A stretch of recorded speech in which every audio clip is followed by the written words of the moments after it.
새벽 공기는 늘 한 겹 더 두껍다. 겨울이면 특히.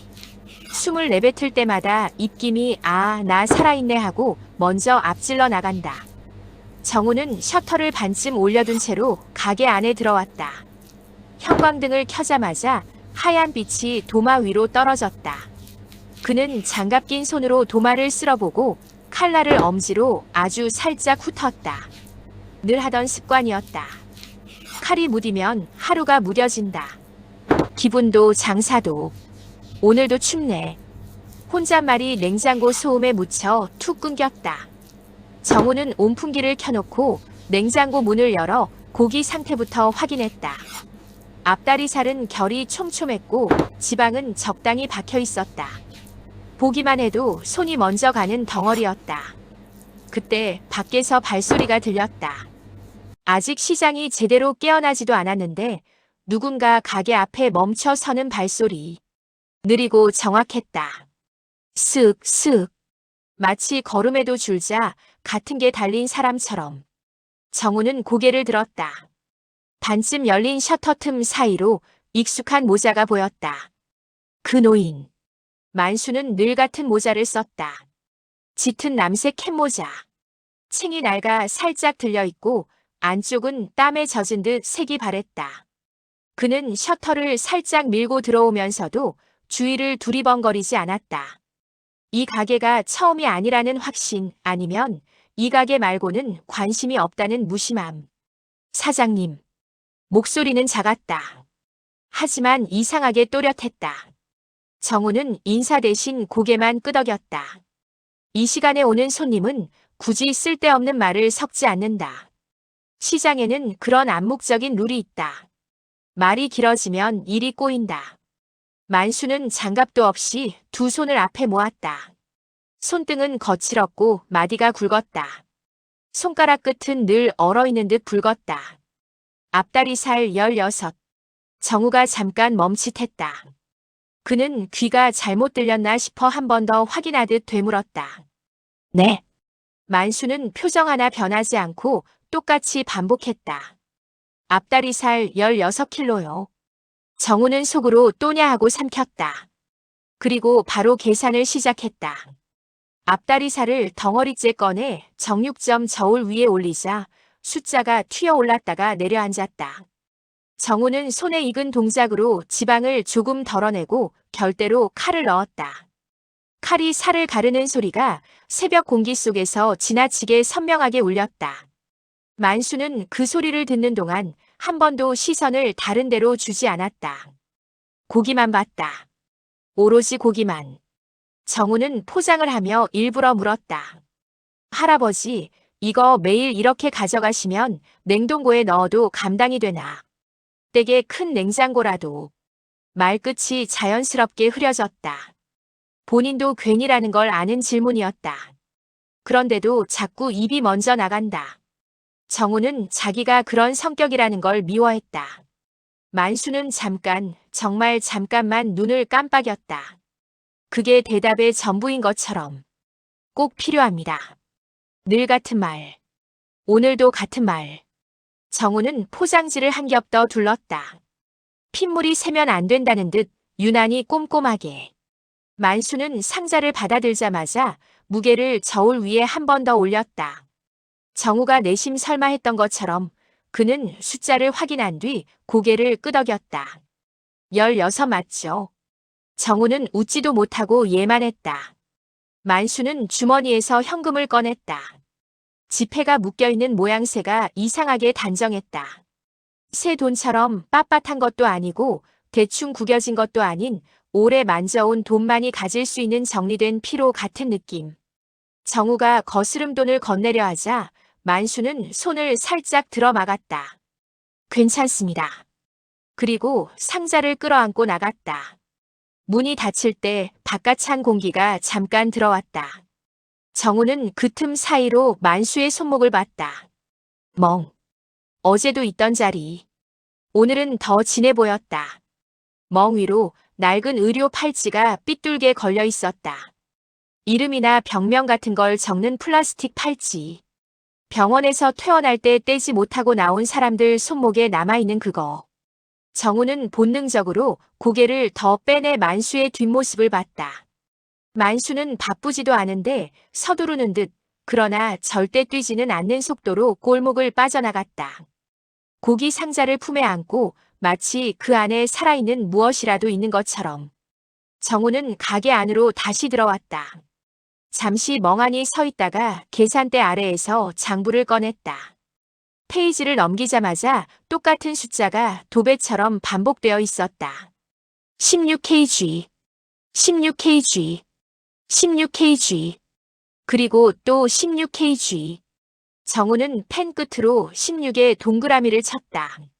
종이에 잉크가 스며드는 속도가 이상하게 느렸다. 이게 뭔데? 말이 입 밖으로 새어나왔다. 정우는 그제야 자기가 숨을 참았다는 걸 알고 크게 한번 내쉬었다. 의심은 사실 아무 근거 없이 시작된다. 그런데 반복은 사람을 설득한다. 매일 같은 시간에 같은 양을 같은 말로 사라지는 노인. 정우는 문틈 사이로 바깥을 한 번 더 봤다. 이미 만수는 보이지 않았다. 골목은 텅 비어 있고 먼 데서 트럭 시동 소리만 웅웅 울렸다. 정우는 장부를 덮지 못했다. 덮으면 그냥 오늘도 장사 잘했네로 끝나버릴까봐. 그는 손바닥을 도마 위에 얹었다. 차가운 나무가 손바닥을 타고 올라와 심장까지 스며드는 느낌이었다. 내일도 오겠지. 그 말이 이상하게도 협박처럼 들렸다. 시장에는 아침과 점심 사이에만 있는 시간이 있다. 바쁘지 않은데 한가하지도 않은 사람들 표정이 잠깐 풀리는 틈. 정우는 그 틈을 노렸다. 고기 냄새가 옷에 밴 채로 가게 밖에 서서 담배를 피우는 척 그는 주변을 훑었다. 맞은편 생선가게 아줌마가 칼을 갈고 있었고 떡집 아저씨는 김이 모락모락 올라오는 찜통을 닦고 있었다. 누가 봐도 평소와 다를 것 없는 풍경인데 정우만 다르게 보였다. 모든 게 뭔가 숨기고 있다는 배경처럼 느껴졌다. 그는 담배를 반도 안 태운 채 떡집 쪽으로 걸어갔다. 아저씨. 떡집 아저씨는 정우를 보자 눈을 찡그렸다. 야, 너 얼굴 왜 그래? 밤새 술 먹었냐? 아니요. 아저씨, 혹시 요즘 이상한 손님 없어요? 매일 똑같이 뭐 사가는 사람. 아저씨는 찜통 뚜껑을 한번 덜컹 덮고 정우를 위아래로 훑었다. 눈빛에 또 시자기네가 들어있었다. 너 또 그 버릇 나오냐? 정우는 씁쓸하게 웃었다. 버릇. 맞는 말이었다. 정우는 원래도 패턴을 잘 잡는 사람이었다. 장사는 결국 반복이고 반복을 읽는 사람이 돈을 번다. 그런데 그 능력이 장사에만 쓰이지 않을 때가 문제였다. 버릇 아니고요. 진짜로 이상해요. 뭐가? 정우는 입술을 한번 핥았다. 어떤 할아버지 있는데요. 매일 아침에 와서 앞다리살을 16kg씩 사가요. 매일. 한 달 넘었어요. 떡집 아저씨의 손이 잠깐 멈췄다. 진짜로 딱 그 정도. 잠깐 멈추고는 다시 손을 올렸다. 깨 키우나 보지. 깨가 16kg나 먹어요? 여러 마리면 먹지. 정우가 말문이 막혀 있자 아저씨는 그래도 너 말이 되냐? 라는 표정으로 웃었다. 너 혹시 그 할아버지 얼굴 좀 무섭게 생겼냐? 그래서 수상하냐? 정우는 고개를 저었다. 무섭진 않은데 손목에 멍이 있어요. 그리고 이상하게 늘 같은 말만 하고 사라져요. 그리고 현금으로만. 아저씨는 그제야 대충 고개를 끄덕였다. 그래. 뭐? 하고 중얼거리더니 한마디를 던졌다. 병원 다녀온 사람들 멍도 들고 그래. 혈관 약하면 쉽게 들고. 너 너무 영화 보지 마. 정우는 대답 대신 어색하게 웃고 가게로 돌아왔다. 영화 보지 마라는 말이 더 신경을 긁었다. 마치 자기 의심이 허황된 상상이라는 판결 같았다. 정육점으로 돌아오자 냉장고 모터 소리가 웅웅 울렸다. 정우는 계산대 뒤에 앉아 CCTV 모니터를 켰다. 가게 천장 구석에 달린 카메라 화면이 4칸으로 나뉘어 떴다. 전날 영상부터 돌렸다. 만수는 정확히 같은 시간에 들어왔고, 정확히 같은 위치에 섰고, 정확히 같은 속도로 나갔다. 그런데 그 정확함 때문에 더 이상했다. 사람은 대충을 한다. 사람은 흔들린다. 그런데 만수는 흔들리지 않았다. 마치 하루에 한 번 이 일을 하지 않으면 무언가가 무너지는 사람처럼. 정우는 화면을 확대해 만수의 손목을 보려 했지만 해상도가 따라주지 않았다. 멍은 흐릿한 얼룩 정도로만 보였다. 직접 봤잖아. 정우는 손가락으로 책상을 톡톡 두드렸다. 생각을 멈추면 괜찮아질까 싶었는데 생각은 오히려 발을 뻗었다. 뻗어서 그의 목을 조였다. 그는 장부를 다시 펼쳤다. 앞다리살 항목 옆에 빼곡하게 적힌 숫자들. 16, 16, 16. 정우는 무심코 볼펜으로 16을 다시 동그라미 쳤다. 종이가 찢어질 정도로 꾹 눌러서. 그때 가게 문이 열리고 단골 선자 아주머니가 들어왔다. 과일 가게를 하는 사람이라 정우랑은 오래 봤다. 정우야, 오늘 앞다리 괜찮아? 국거리 좀 주라. 정우는 자동처럼 손을 움직이며 고기를 꺼냈다. 그런데 입이 먼저 나갔다. 아주머니, 혹시 요즘 시장에 매일 똑같이 뭐 사가는 할아버지 봤어요? 남색 모자 쓰고 좀 마른. 선자 아주머니는 고기를 보는 눈을 들어 정우를 쳐다봤다. 너 또 뭐 발견했냐? 정우는 한숨을 삼켰다. 발견이라기보다 이상해서요. 매일 저희 가게에서 고기를 16kg씩 사가요. 엥? 16kg? 아주머니 얼굴이 확 바뀌었다. 이번에는 떡집 아저씨 때랑 달랐다. 선자 아주머니는 놀랐다. 진짜로 놀랐다. 그 정도면 혼자 먹는 건 아니지. 어디 단체 급식 같은데 납품하나? 정우는 그 말에 소름이 돋았다. 납품, 단체, 급식. 말이 되는 설명인데도 그 설명이 더 큰 그림을 불러왔다. 그럼 왜 현금이지? 왜 매일 같은 시간이지? 왜 직접 와서 사가지? 정우가 고기를 포장하며 조심스럽게 말했다. 근데 그 할아버지 손목에 멍이 있더라고요. 병원 팔찌도 차고. 선자 아주머니는 잠깐 입술을 오물거리더니 한마디를 툭 내뱉었다. 혹시 누가 시키는 거 아닐까? 그 말이 정우의 머리를 한번 세게 쳤다. 누가 시키는 거.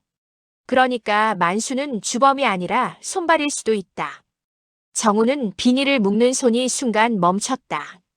선자 아주머니는 정우의 표정을 보더니 괜히 말을 꺼냈나 싶었는지 목소리를 낮췄다. 야, 근데 너 너무 깊게 들어가지 마. 괜히 너만 다칠 수도 있어. 정우는 네라고 답했지만 그 네는 알겠어요가 아니었다. 그냥 입에서 나온 소리였다. 아주머니가 나가고 가게가 잠깐 조용해지자 정우는 숨을 크게 들이켰다. 조용하면 생각이 커진다. 생각이 커지면 과거가 따라 나온다. 정우의 머릿속에 한 장면이 스쳐갔다. 몇 년 전 누군가를 수상하다고 몰아붙였던 일. 그때도 정우는 패턴을 근거로 확신했다. 결과는 좋지 않았다. 그 사람은 시장을 떠났고 정우는 한동안 사람들 눈을 제대로 못 마주쳤다. 그래도 정우는 스스로에게 변명했다. 그래도 그때랑은 달라. 이번엔 진짜 이상해. 그 달라라는 말이 사실은 나는 또 틀릴 수 없어라는 고집처럼 들려서 더 불편했다. 정우는 휴대폰을 꺼내 들었다. 잠깐, 정말 잠깐만 화면 위에서 손가락이 떠돌았다. 연락처 파출소가 저장돼 있었다. 시장 상인회가 해준 번호였다. 무슨 일 있으면 여기로 바로 전화해요라는 말과 함께. 정우는 한번 화면을 껐다가 다시 켰다. 손바닥에 땀이 찼다. 그는 손바닥을 앞치마에 문지르고 다시 휴대폰을 들었다. 전화 버튼 위에서 손가락이 멈췄다. 증거가 있냐고 물으면 뭐라 하지? 패턴이 증거라고 하면 웃겠지. 그런데도 정우는 그 버튼을 누르는 쪽으로 마음이 기울었다. 누르지 않으면 내일 새벽도 만수를 만나야 한다. 또 16kg. 또 꼭 필요합니다. 또 멍. 그리고 만약 정말로 무슨 일이 벌어지고 있다면 정우는 오늘도 아무것도 하지 않은 사람이 된다. 그는 이를 악물고 전화를 눌렀다. 네, 파출소입니다. 정우는 목소리를 최대한 가라앉혔다. 흔들리면 안 된다고 생각했다. 흔들리면 내 말이 약해진다. 저 시장 정육점 하는데요. 어떤 할아버지가 매일 고기를 16kg씩 사가요. 한 달 넘게요. 현금으로만. 그리고 손목에 멍이 있고 병원 팔찌도 차고요. 잠깐의 침묵. 상대가 키보드를 두드리는 소리가 들리는 듯 했다. 혹시 그분이 협박받는 것 같다는 증거가 있나요? 직접 위협을 본 적이 있다든지. 정우는 입술을 깨물었다. 바로 그 질문이 올 줄 알았다. 증거는 아직 없는데요. 근데 정상적이지가 않아요. 너무너무 정확해요. 그리고 갈 때도 뭔가 숨기는 사람 같아요. 그는 자신이 하는 말이 빈약하다는 걸 알면서도 멈추지 않았다. 제가 내일 새벽에 다시 오면 따라가 볼까도 했는데 그러다 괜히 문제 생길까 봐요. 혹시 한 번만 확인해 주실 수 있나요? 전화기 너머의 목소리가 조금 부드러워졌다. 알겠습니다. 위치랑 인상차게 알려주세요. 그리고 혹시 위험하다고 느껴지시면 혼자 따라가시지 마시고요. 정우는 내라고 했다. 이번에는 알겠어요에 가까운 내였다. 전화를 끊고 나니 가게 안이 갑자기 너무 밝았다. 형광등이 사람의 비밀을 다 드러낼 것처럼 차갑게 빛났다. 정우는 계산대에 휴대폰을 내려놓고 손으로 얼굴을 한번 쓸었다. 손바닥에서 고기 냄새가 났다. 그는 장부를 덮었다. 덮었는데도 숫자는 떠올랐다. 정우는 속으로 중얼거렸다. 내일은 뭐가 나올까? 그리고 그 순간 본인도 모르게 가슴 한켠이 아주 조금 가벼워지는 걸 느꼈다. 내가 뭔가 했다는 안도감. 그 안도감이 바로 다음 일을 부르는 걸 모르고 새벽은 사람을 정직하게 만든다. 잠이 덜 깬 얼굴로는 거짓말을 길게 못한다. 정우는 그걸 알면서도 새벽을 택했다. 새벽이면 누군가가 숨기는 것도 더 잘 보일 거라고 생각했다. 가게 문을 닫아놓고 정우는 시장 입구 전봇대 뒤에 섰다. 목도리를 코끝까지 올리고 손을 주머니 깊숙이 찔러 넣었다. 손끝이 얼어붙은 느낌이었지만 신경 쓸 틈이 없었다. 귀가 예민해져 있었다. 발소리 하나, 차 시동소리 하나에도 가슴이 먼저 반응했다. 5시 12분. 정우는 시간을 확인하고 고개를 들었다. 그리고 마치 정우가 시간을 맞춰온 걸 알고 있었다는 듯 그 노인이 골목 끝에서 나타났다. 만수. 남색 캡모자, 얇은 패딩, 구부정한 어깨. 그런데 걸음은 구부정하지 않았다. 느리지만 정확했다. 어제와 똑같이 들어와서 어제와 똑같이 말했다. 앞다리살 16. 정우는 이번엔 질문을 하지 않았다. 그냥 고기를 썰었다. 칼질이 평소보다 빨랐다. 빨리 끝내야 했다. 오늘은 거래가 목적이 아니었다. 오늘은 다음이 목적이었다. 포장을 마치자 만수는 무게를 확인했고 현금을 놓았고 거스름돈을 거절했다. 오늘도 꼭 필요합니다. 정우는 말없이 고개만 끄덕였다. 만수가 돌아서 나가는 순간 정우는 손가락으로 계산대 아래 버튼을 눌렀다. CCTV 녹화가 돌아가는 표시등이 깜빡였다. 어차피 크게 도움은 안 될 걸 알면서도 뭔가라도 남기고 싶었다. 만수가 문 밖으로 완전히 나가자 정우는 앞치마를 벗어걸고 뒷문으로 빠져나왔다. 숨을 들이쉬는데 폐 속이 얼음물로 채워지는 것 같았다. 너무 붙지 마. 너무 떨어지지도 마. 정우는 스스로에게 계속 말을 걸었다. 머릿속에서 누군가가 규칙을 읽어주는 것처럼. 만수는 시장 골목을 빠져나가 큰 길로 올라서지 않았다. 대신 인적 드문 주택가 골목을 돌았다. 새벽이면 전등이 몇 개만 켜져 있는 길. 골목마다 개 짖는 소리가 다르게 울렸다. 정우는 그 소리가 자꾸 귀에 걸렸다. 마치 여기 있다라고 알리는 경보 같아서. 만수는 한 번도 뒤를 돌아보지 않았다. 그런데 이상하게도 정우는 보고 있다는 느낌을 받았다. 돌아보지 않는데도 알고 있는 사람의 걸음. 누군가 뒤에서 따라오면 그 공기부터 달라지는 걸 눈으로 안 보는 사람도 느끼는 법이다. 정우는 한 번 숨을 참았다.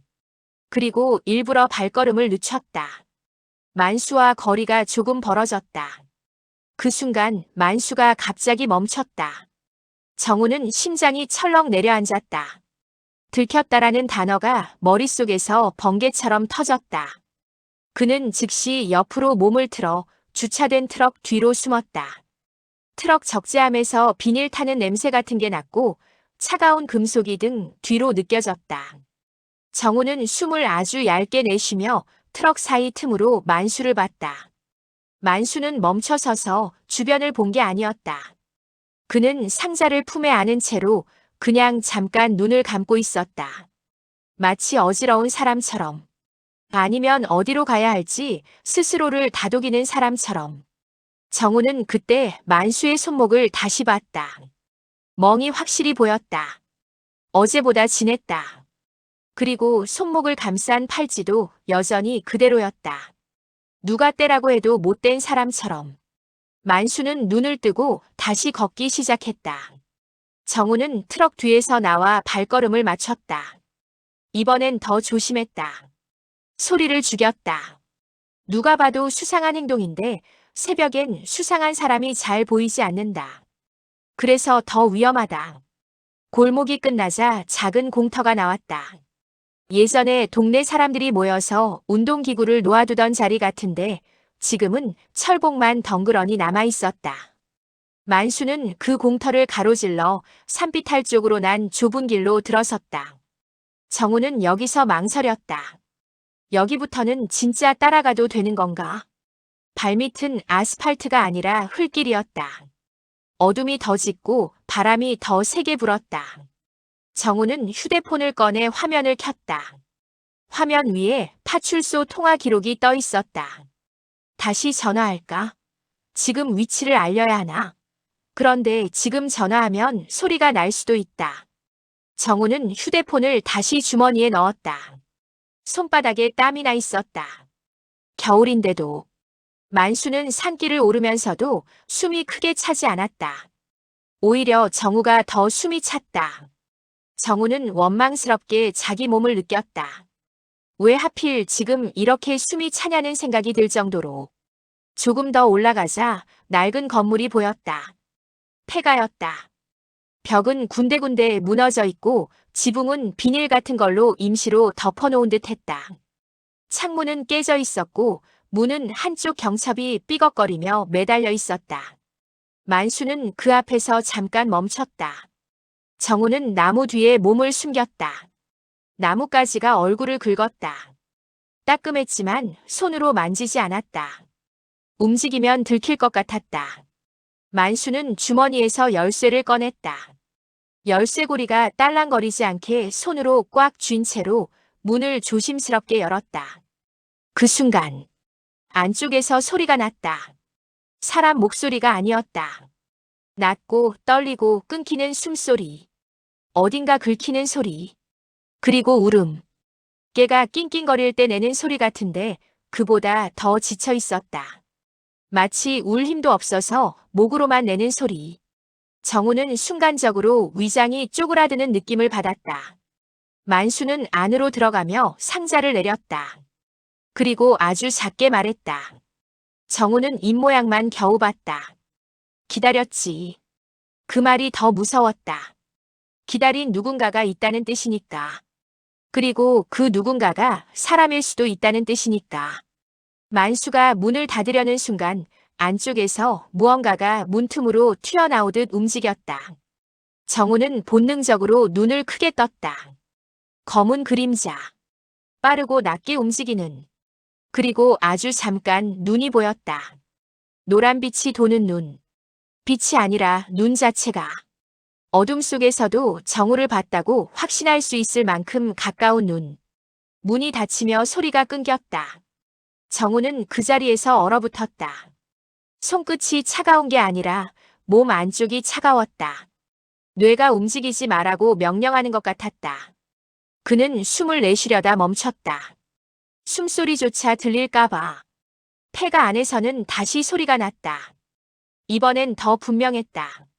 여러 개의 숨이 겹치는 소리. 누군가 발을 질질 끄는 소리.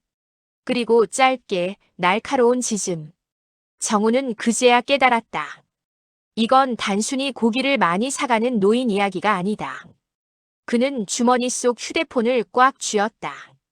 화면을 켜지 않았는데도 진동이 느껴지는 것 같았다. 정우는 그대로 아주 천천히 뒤로 물러났다. 산길의 자갈이 발밑에서 딱 하고 소리 날까봐 발을 들지 않고 끌다시피 움직였다. 그리고 그때 폐가 안쪽에서 아주 낮은 목소리가 들렸다. 사람 목소리였다. 누가 밖에 있나?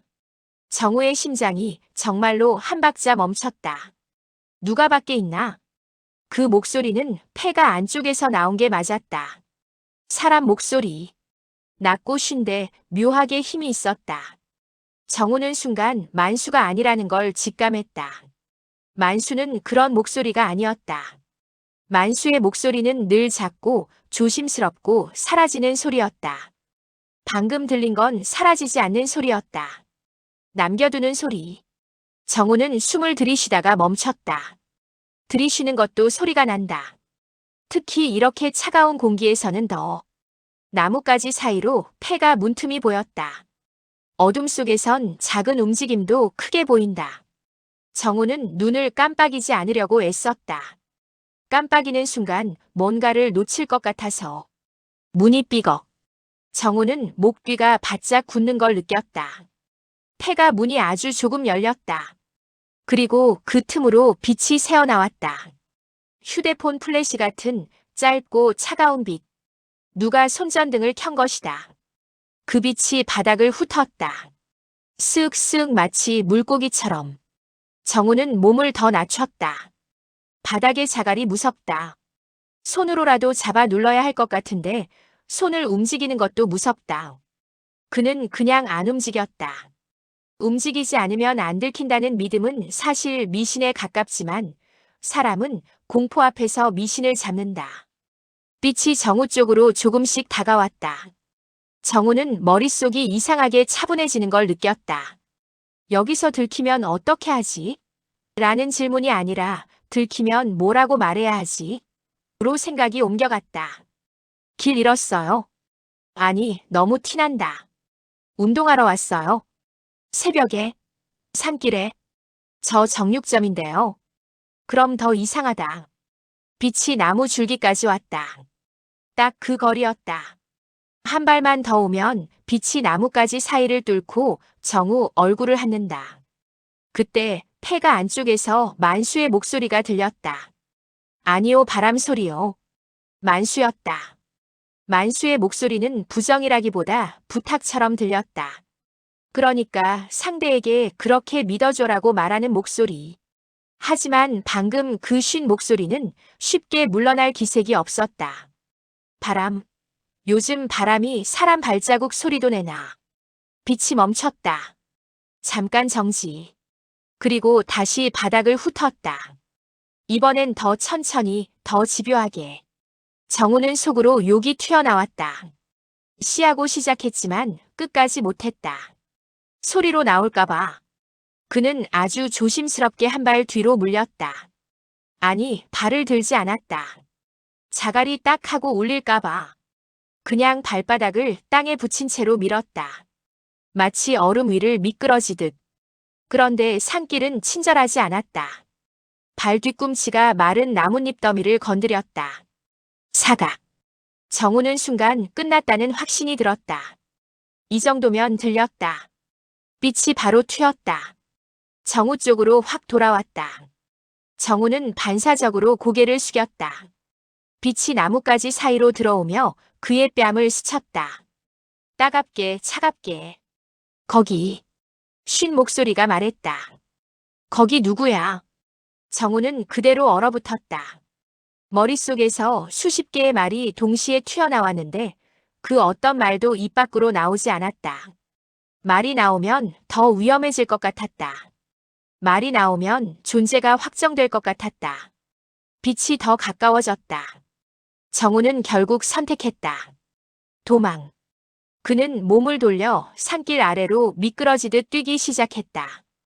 뛰는 순간 자갈이 자자작 소리를 내며 굴러떨어졌다. 소리는 폭죽처럼 터졌다. 정우는 이제 다 끝이라는 생각과 함께 그래도 여기서 끝내는 게 낫다고 스스로를 설득했다. 뒤에서 욕이 들렸다. 야, 이세엑스. 그리고 문 여는 소리, 발소리. 누군가 진짜로 따라 나온다. 정우는 달리면서도 뒤를 돌아보지 못했다. 돌아보는 순간 발이 꼬일 것 같아서 그는 숨이 찢어질 듯이 달렸다. 가슴이 너무 아팠다. 공기가 폐에 들어오는 게 아니라 유리 조각이 들어오는 느낌이었다. 한 번, 두 번, 세 번 숨을 쉬는데도 숨이 안 쉬어졌다. 정우는 겨우 주택가 골목 쪽으로 내려오자마자 첫 번째 가로등 아래에서 멈췄다. 그리고 그제야 뒤를 돌아봤다. 산길 입구는 어둡고 조용했다. 따라오는 그림자는 보이지 않았다. 안 따라온 건가? 포기한 건가? 정우는 무릎에 손을 얹고 숨을 몰아쉬었다. 손바닥이 떨렸다. 피가 안 도는 것처럼 차가웠다. 그는 주머니에서 휴대폰을 꺼냈다. 화면이 잘 안 눌렸다. 손이 너무 떨려서 한 번, 두 번, 세 번 겨우 통화 버튼을 눌렀다. 신호음이 갈 때 정우는 자기도 모르게 주변을 둘러봤다. 누가 뒤에서 튀어나올 것 같아서, 누군가 어깨를 잡을 것 같아서. 네, 파출소입니다. 어제 그 목소리였다. 정우는 숨을 삼키고 말했다. 목소리가 자기 것도 아닌 것처럼 떨렸다. 저 어제 신고했던 정육점인데요. 네, 말씀하세요. 제가 따라갔어요. 그 할아버지요. 산비탈 폐가로 들어가요. 상대가 조용해졌다.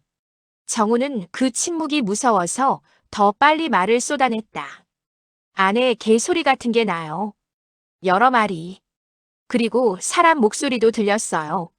할아버지 말고 다른 사람. 방금 저 들킬 뻔했고요. 누가 밖에 나와서 저 찾았어요. 지금 위치가 어디죠? 시장 뒤 주택가 산길 내려오는 쪽 공터 지나서. 정우는 말을 하다가 갑자기 목이 메었다. 내가 지금 무슨 짓을 한 거지라는 생각이 뒤늦게 따라왔다. 근데 이미 돌아갈 수는 없었다. 혼자 계세요? 네. 거기서 움직이지 마세요.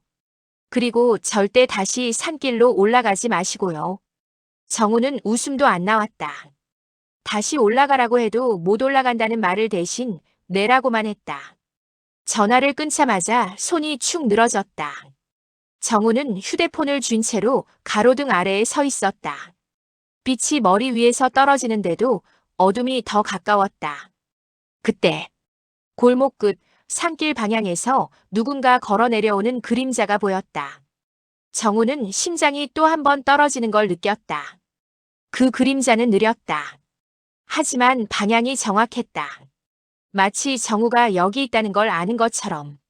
정우는 숨을 죽이고 가로등 기둥 뒤로 한 발 옮겼다. 그리고 속으로 아주 작게 말했다. 제발 제발 만수였으면. 그림자는 가로등빛 안으로 천천히 들어왔다. 정우는 숨을 삼켰다. 눈이 먼저 그 사람의 손을 봤다. 뭔가 들고 있는지, 주머니에 손 넣고 있는지, 팔이 이상하게 굳어 있는지. 가까워질수록 얼굴이 보였다. 남색 캡모자. 정우는 그제야 숨이 풀리듯 빠져나왔다. 하! 만수였다. 만수는 정우를 보자마자 멈췄다. 도망치듯 내려온 사람을 본 표정이 아니었다. 오히려 내려와야 하는 사람을 내려오게 만든 표정이었다.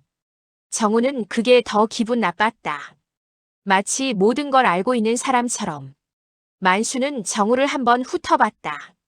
숨이 찬지 손이 떨리는지 어디 다친 데는 없는지. 그리고는 아주 낮게 말했다. 따라오지 말라 했잖소.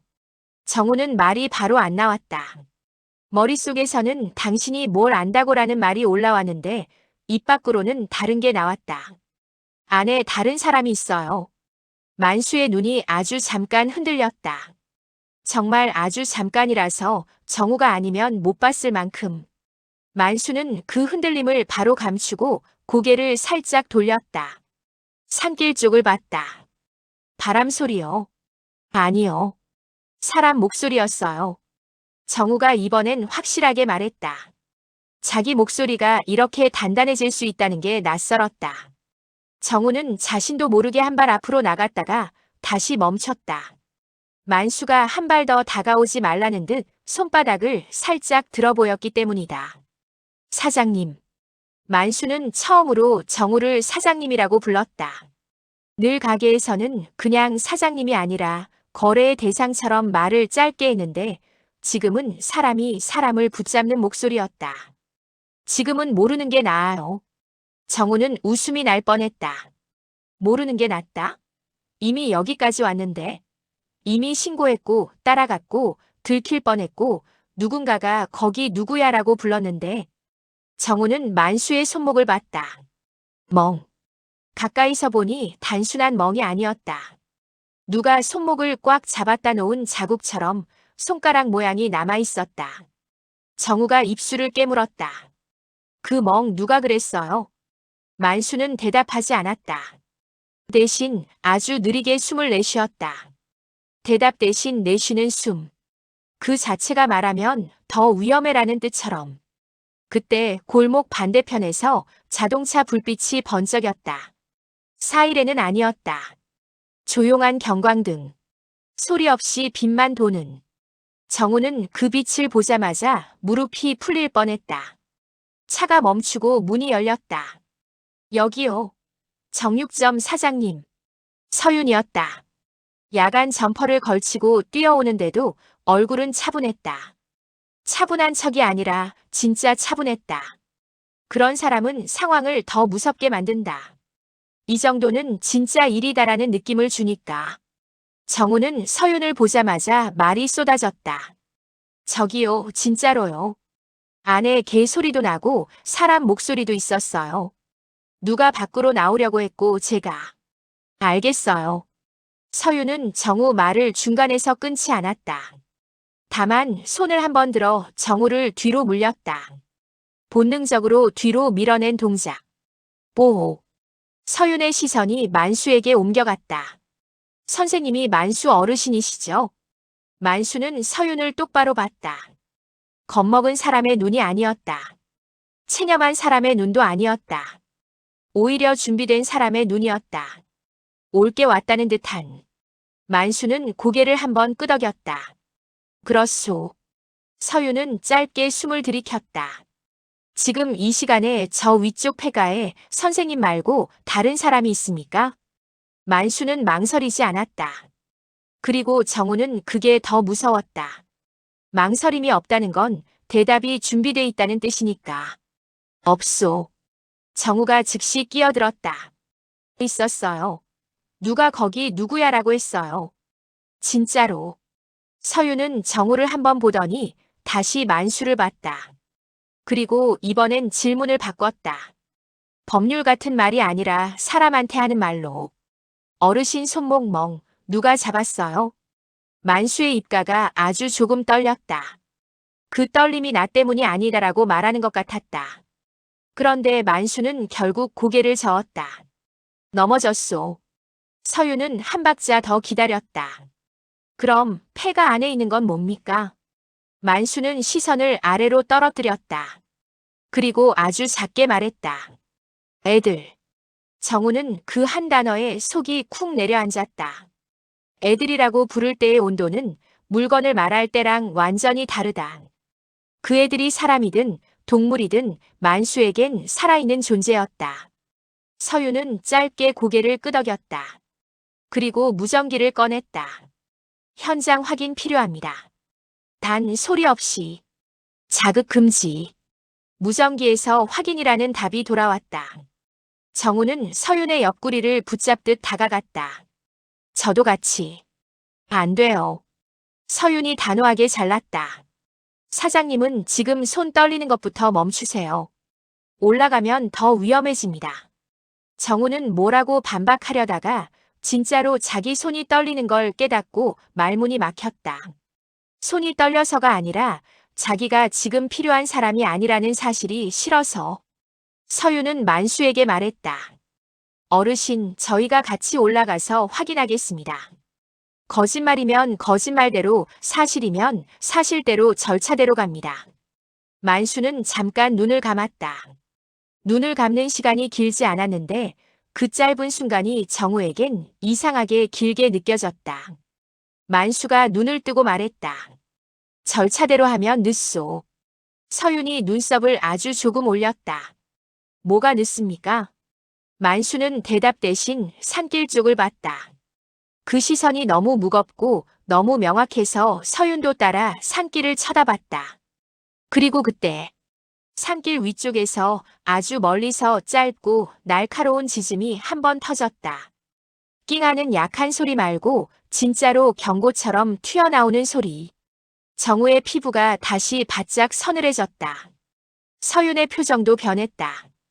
방금까지 가능성이었던 게 그 소리로 현실이 됐다.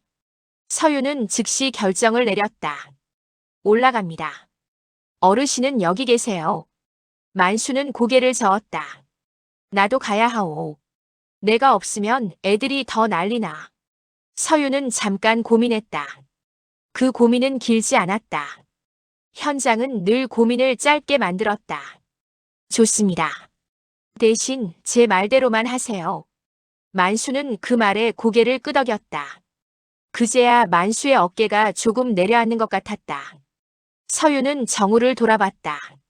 사장님은 여기. 정우가 입을 열기도 전에 서윤이 덧붙였다. 대신 지금부터 제가 묻는 거에만 답해요. 폐가 위치 정확히. 출입구 하나인지 둘인지. 안에서 들린 목소리 톤. 남자였는지 여자였는지. 정우는 억울함이 목까지 올라왔지만 그 억울함을 삼켰다. 억울함은 지금 도움이 안 된다. 정우는 숨을 한번 고르고 최대한 정확히 말했다. 남자요. 쉰 목소리. 욕도 했고요. 문이 삐걱 열리는 소리 났어요. 출입구 정면 하나인데 옆쪽 창문 깨져 있고요. 산길 오른쪽으로 살짝 돌아 들어가야 보여요. 서윤이 고개를 끄덕이며 무전의 내용을 옮겼다. 그 사이 다른 경찰 둘이 조용히 산길 입구를 막아섰다. 소리 없이. 그냥 서 있기만 해도 그 자리는 통제가 됐다. 서윤은 만수에게 한 번 더 확인하듯 말했다. 애들이 몇 마리입니까? 만수는 잠깐 입술을 다물었다. 마치 숫자를 말하는 게 죄가 되는 것처럼. 11. 정우는 심장이 쿵 내려앉았다. 16킬로. 11마리. 그 숫자들이 갑자기 한 줄로 이어져 정우의 머릿속을 때렸다. 서윤은 그 숫자에 놀라지 않았다. 다만 조금 더 단단해진 얼굴로 말했다. 좋습니다. 올라가서 확인합니다. 서윤과 경찰들이 산길을 향해 움직이기 시작했다. 만수도 그 뒤를 따라 한 걸음 떼었다. 정우는 그들을 멍하니 보다가 참았던 말을 결국 뱉었다.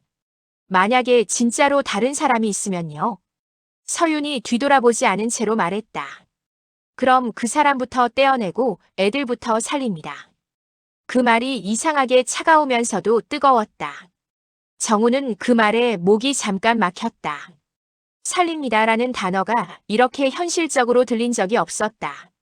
서윤과 만수의 뒷모습이 산길 어둠 속으로 들어갔다. 정우는 가로등 아래에 혼자 남았다. 골목은 밝은데 정우의 속은 더 어두워졌다. 뭔가를 알아버린 사람이 되는 속도는 이렇게 빠르다. 그때 정우의 휴대폰이 손 안에서 미세하게 진동했다. 안혜옥은 동생에게서 온 메시지였다. 오늘 새벽부터 어디야? 가게는? 정우는 화면을 보다가 답장을 못했다. 그 대신 산길을 바라봤다. 그리고 아주 작게, 정말 작게 말했다. 제발 늦지 마라. 산길은 밤이 아니라 그냥 검은 물이었다. 발을 디딜 때마다 푹푹 빠지는 느낌. 서윤은 앞에서 손전등을 켜지 않았다. 대신 휴대폰 화면 밝기를 최소로 낮춰 발끝만 보일 정도로만 빛을 썼다. 빛은 위험했고 소리는 더 위험했다. 만수는 서윤 바로 뒤를 걸었다. 숨이 차오르는 기색이 있었지만 속도를 늦추지 않았다. 숨이 차도 멈추지 않는 사람의 걸음이었다. 그게 의지인지 강박인지 서윤은 구분하지 않았다. 지금은 구분할 때가 아니었다. 뒤쪽에 붙은 경찰 2명은 말이 없었다. 말 대신 서로 손짓만 주고받았다. 좌측 확인, 뒤 간격 유지. 산속에선 작은 말도 멀리 날아간다. 폐가가 보이자 공기가 바뀌었다. 정확히 말하면 냄새가 먼저 왔다.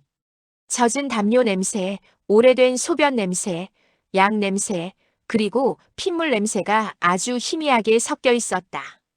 서윤은 그 냄새에서 사람의 흔적을 찾으려고 했다. 담배, 술, 땀 같은 것.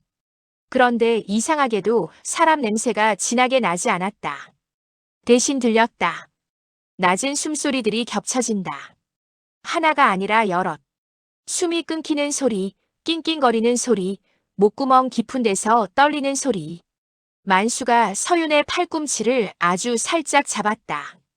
잡았다는 느낌도 아니고 그냥 여기서부터는이라고 알려주는 정도. 자극하면 뛰쳐나와요. 알아요. 서윤은 낮게 답했다. 그리고 경찰들에게 손짓했다. 문 앞에서 멈춤. 대기. 내 신호. 문은 반쯤 닫혀 있었다. 어제 정우가 봤던 그대로. 경첩이 삐걱거리는 소리만 봐도 알 수 있는 문. 서윤은 만수에게 눈으로 물었다. 열쇠? 만수가 고개를 끄덕이며 주머니에서 열쇠를 꺼냈다. 열쇠고리는 천으로 감싸져 있었다. 딸랑거림을 막기 위해서. 이런 디테일이 서윤의 목덜미를 차갑게 만들었다. 누군가 소리를 두려워한다는 건 누군가 들키는 걸 두려워한다는 뜻이니까. 만수가 열쇠를 꽂으려는 순간 안쪽에서 쉰 목소리가 났다. 누구야? 이번엔 더 가까웠다. 문 바로 안쪽에서 나온 소리였다. 서윤이 즉시 손을 들었다. 경찰들이 몸을 낮췄다.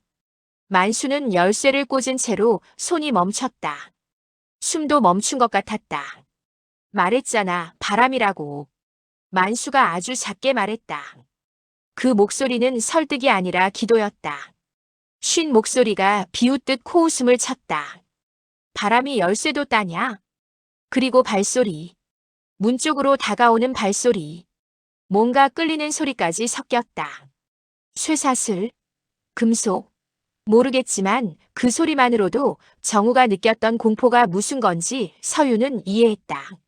서윤은 결정을 내렸다. 더 기다리면 문이 안에서 먼저 열린다. 그가 손바닥을 아래로 내리며 신호했다. 지금. 만수가 열쇠를 돌렸다. 아주 작게 찰칵.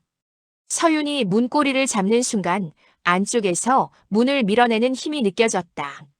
누군가가 문을 열려 한다. 서윤은 망설이지 않고 문을 확 열었다. 동시에 안쪽의 공기가 쏟아져 나왔다. 썩은 공기, 젖은 공기, 숨을 쉬면 목이 먼저 아파지는 공기.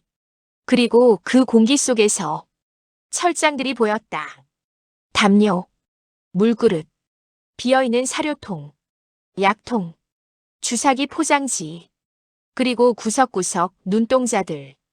11마리. 아니, 더 많아 보였다. 겁먹은 개들은 철장 안에서도 철장 밖에서도 웅크리고 있었다. 크기가 제각각이었다. 어떤 애는 갈비뼈가 다 보일 만큼 말라 있었고 어떤 애는 다리를 질질 끌었다. 눈에 고름이 낀 애도 있었다. 서윤이 눈을 한번 깜빡였다. 이건 불법 사육장이 아니라 임시 치료실이었고 피난처였고 마지막 숨통이었다. 그런데 그 사이에 사람이 있었다. 문 바로 옆 그림자 속에 선 남자 하나. 40대쯤. 목이 두껍고 턱이 사나웠다. 손에는 쇠줄 같은 게 감겨 있었다. 개를 묶는 줄인지 사람을 묶는 줄인지 구분이 안 될 정도로 거칠었다. 그 남자는 서윤을 보자마자 얼굴이 굳었다. 뭐야, 니네가 왜? 말이 끝나기 전에 서윤이 한 발 들어갔다. 경찰입니다. 손에 든 거 내려놓으세요. 남자는 잠깐 웃었다.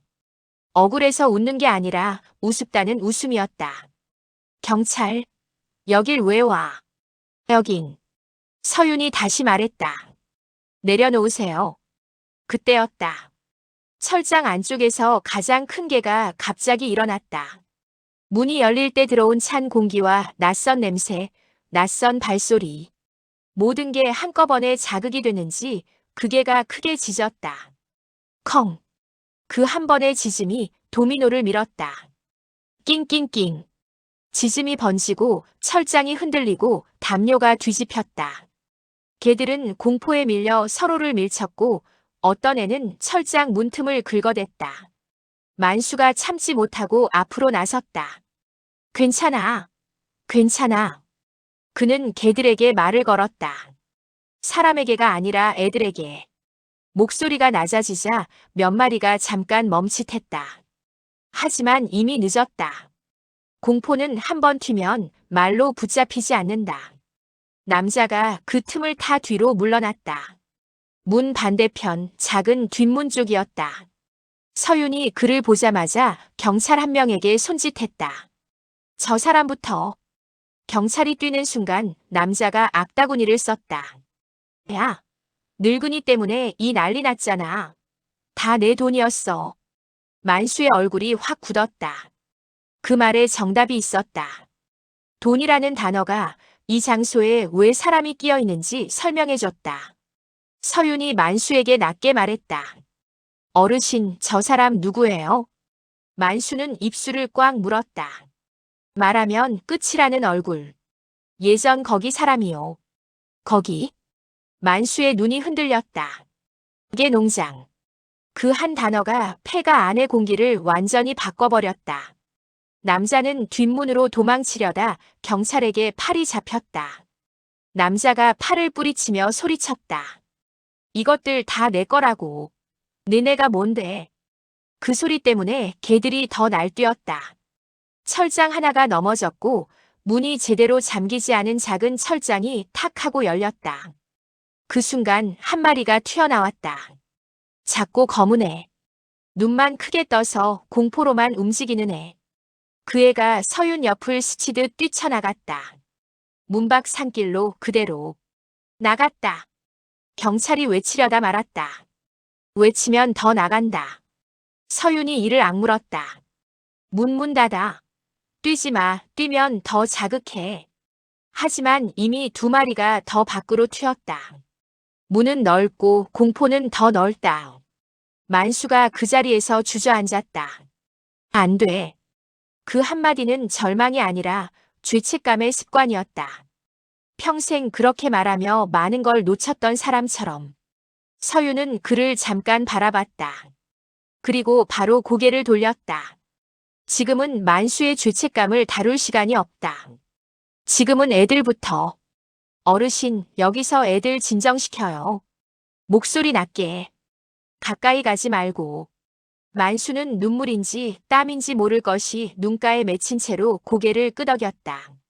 그리고 떨리는 목소리로 그러나 끝까지 낮게 말을 걸기 시작했다.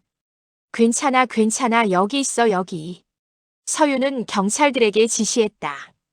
도망간 애들 추적 1명. 나머지 2명은 내부 통제.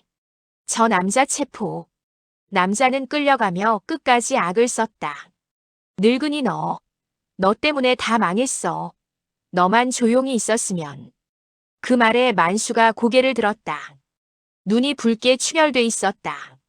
만수는 남자를 보며 입을 열었다. 평소라면 못했을 말을 지금은 했다. 조용히 있었으면 또 죽었겠지. 남자는 헛웃음을 치며 사라졌다. 폐가 안에는 짖음과 숨소리, 철장 흔들리는 소리, 그리고 만수의 낮은 자장가 같은 목소리만 남았다. 서윤은 잠깐 숨을 고르고 무전기를 들었다. 현장 확인. 동물 다수. 부상 개체 있음. 그리고 용의자 1명 확보 중. 그는 말을 멈추고 한 박자 쉬었다. 그리고 이건 신고가 늦었으면 큰일 날 뻔했습니다. 그 순간 서윤의 머릿속에 정우의 얼굴이 스쳤다. 가로등 아래에서 떨던 손. 그 손이 괜히 떨었던 게 아니다. 서윤은 낮게 중얼거렸다. 이제부터가 시작이네. 정우는 가로등 아래에서 꼼짝 못한 채 산길을 올려다보고 있었다. 위쪽에서 들려오는 소리가 점점 선명해졌다. 짖음, 사람 목소리, 짧은 무전 소리, 그리고 누군가가 발로 자갈을 차는 소리. 현장 확인 같은 단어가 바람에 섞여 내려왔다가 사라졌다. 그때부터였다. 시장 쪽에서 사람들이 몰려오기 시작한 게 처음엔 한두 명이었다. 경찰차 올라갔던데 하는 구경꾼. 그 다음은 금방이었다. 동네 단톡방 속도는 새벽도 안 봐준다. 누가 산에 개 키우는 집이 있다라고 쓰면 누군가는 애들 물리면 어떡하냐라고 답하고 누군가는 지난주에 우리 집 고양이 없어졌는데를 얻는다. 그렇게 말들이 서로의 등을 밀어 올리면서 사람도 같이 올라왔다. 정우는 아래에서 그 흐름을 보며 입술을 깨물었다. 자기 신고 한 통이 사람들을 이쪽으로 끌어당겼다는 생각이 자꾸 떠올랐다. 거기 뭐 있어요? 어떤 아주머니가 정우에게 묻자 정우는 대답을 못했다. 대답하는 순간 이 일의 시작이 자기라는 게 더 선명해질까 봐. 산길 입구로 올라가는 사람들이 10명을 넘기 시작하자 파출소 순찰차 한 대가 추가로 도착했다. 경찰 둘이 내려서 입구에 서고 노란 통제선을 꺼냈다. 하지만 통제선은 늘 늦는다. 통제선은 사건이 끝난 뒤에야 세워지는 것처럼 보일 때가 있다. 들어가면 안 됩니다. 위험합니다. 경찰이 말했지만 누군가는 이미 우리 애가 저기서 산책하는데 라며 소리를 질렀고 누군가는 저 위에 사람 사는 거 맞아요? 라며 통제선 가까이 붙었다. 어떤 남자는 휴대폰을 들고 라이브 방송을 켰다. 화면 속 댓글이 폭포처럼 쏟아질 게 뻔했다. 그 와중에 산 위쪽에서 개 한 마리가 갑자기 튀어나왔다. 검은 애였다. 육신에서 도망친 그 애. 눈이 휘둥그레진 채로 통제선을 향해 미친 듯이 달렸다. 사람들 쪽으로. 사람들이 동시에 한 발씩 뒤로 물러나며 비명을 질렀다. 어머, 어머, 저거 봐, 저거 봐. 저거 사람 물면 어떡해. 정우는 몸이 먼저 움직였다. 생각보다 몸이 빨랐다. 그는 통제선 아래로 손을 뻗어 담요처럼 아무거나 잡을 걸 찾았다. 근데 주위엔 담요가 없었다. 대신 과일 가게에서 쓰는 큰 마대자루가 하나 보였다. 정우는 그걸 잡아들고 검은 애 앞을 막았다. 야! 부르려다 정우는 입을 다물었다. 소리치면 더 달아난다. 그는 대신 마대자루를 바닥에 툭 떨어뜨리고 자기 몸을 낮췄다. 그리고 아주 낮게 누가 들어도 혼잣말처럼 말한다. 괜찮아. 괜찮아 여기야. 검은 애는 멈칫했다. 멈칫하는 순간이 정우에겐 기적 같았다. 그 멈칫 사이로 경찰 한 명이 조심스럽게 다가와 담요 순찰차에 있던 을 덮었다. 애가 한번 버둥거리다가 축 늘어졌다. 공포로 지친 몸이었다. 그걸 본 주민들의 표정이 바뀌었다. 놀람에서 확신으로. 저런 개가 있었다니까. 위험한 거 키우고 있었네. 누가 저런 걸 산에 풀어놔. 정우는 담요 속에서 작게 떨고 있는 애를 보며 속이 싸늘해졌다.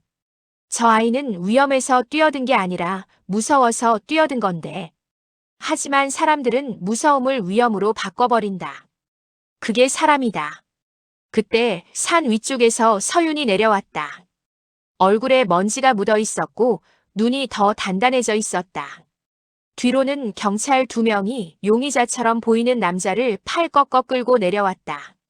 주민들이 웅성거렸다. 저 사람 뭐야? 도둑이야? 깨 장사하는 사람 아니야. 남자는 주민들을 보자마자 크게 소리쳤다. 나 억울해. 나 진짜 억울해. 다 저 늙은이 때문에 이래. 그 말에 사람들의 시선이 한꺼번에 위로 향했다. 늙은이가 누구인지 다들 모르는데도 직감으로 알아차리는 시선이었다. 군중은 원인 하나를 찾는데 천재적이다. 서윤이 통제선을 정리하며 정우를 발견했다. 사장님. 정우가 입을 열려 하자 서윤이 먼저 말했다. 고맙습니다. 지금은. 그 말이 끝나기도 전에 산길 위쪽에서 만수가 내려오고 있었다. 만수는 숨이 찬지 가슴을 움켜쥐고 있었고 얼굴이 하얗게 질려 있었다. 그리고 그 하얀 얼굴 위로 주민들의 목소리가 쏟아졌다. 저 할아버지야. 저 사람이 개 키운 거야. 경찰. 저 사람부터 잡아야 하는 거 아니에요. 만수는 통제선 앞에 서자마자 멈췄다. 마치 거기가 절벽인 것처럼. 사람들의 시선이 그를 밀어붙였다. 만수는 그 시선을 정면으로 받지 못하고 바닥만 봤다. 그런데도 주민들은 더 가까이 붙었다. 바닥을 보는 사람을 더 쉽게 공격하니까. 서윤이 한 발 앞으로 나서며 말했다. 비켜주세요. 현재 조사 중입니다. 하지만 조사 중이라는 말은 군중에게는 아직 확실하지 않다로 들리고 확실하지 않다는 말은 그럼 내가 확실하게 만들어야지로 바뀐다. 아니, 개가 나왔잖아요. 위험하잖아요. 우리 애가 물렸으면 어쩌려고. 정우는 그 순간 만수의 손목을 다시 봤다. 멍. 그리고 만수의 눈동자가 흔들리고 있었다. 내가 죄인이다라고 이미 결론 내린 사람의 흔들림. 서윤은 결국 결단을 바꿨다. 현장 통제가 먼저다. 민원이 커지면 그 다음부터는 아무것도 못한다. 어르신, 일단 파출소로 가시죠. 만수는 고개를 들지 못한 채 고개만 끄덕였다. 정우가 본능적으로 한 발 나갔다. 형사님 근데. 서윤은 정우를 잠깐 바라봤다. 눈빛이 짧게 말했다. 지금은 말하지 마. 지금은 다 듣지 못한다. 군중 속에서 진실은 소리가 아니라 표정으로만 전달된다. 만수가 순찰차 쪽으로 걸어가려는 순간 어떤 주민이 마지막으로 소리쳤다. 저런 사람들 때문에 세상이 이상해지는 거야. 그 말이 정우의 귀를 찢었다. 저런 사람들 안에는 만수도 그리고 어쩌면 정우도 들어가 있었다. 정우는 입술이 바짝 말라가는 걸 느끼며 속으로 한 문장을 반복했다. 내가 시작했는데 내가 어디까지 책임져야 하지? 만수가 순찰차 문 앞에서 잠깐 멈췄다.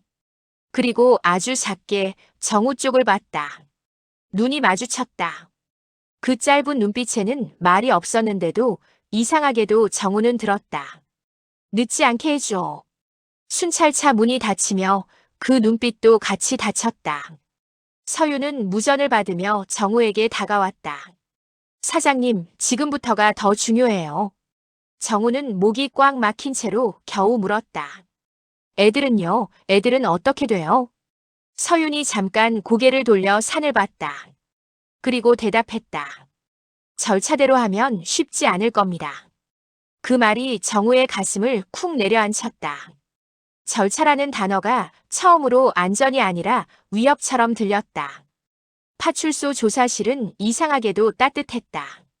난방이 새서가 아니라 공기가 눅눅해서 사람의 한숨이 벽에 붙어 잘 안 떨어지는 공간이었다. 형광등이 머리 위에서 윙윙거리고 책상 위에는 종이컵 물이 반쯤 남아 있었다. 만수는 의자에 앉아 있었다. 등을 기대지 못하고 허리를 조금 숙인 채 무릎 위에 두 손을 가지런히 올려놓았는데 손가락 끝이 가만히 있질 못했다. 엄지로 검지를 문지르고 다시 중지로 엄지를 문지르고 그 반복이 꼭 계산 같았다. 정우는 문 옆에 서 있었다. 앉으라는 말을 들었는데도 앉지 못했다.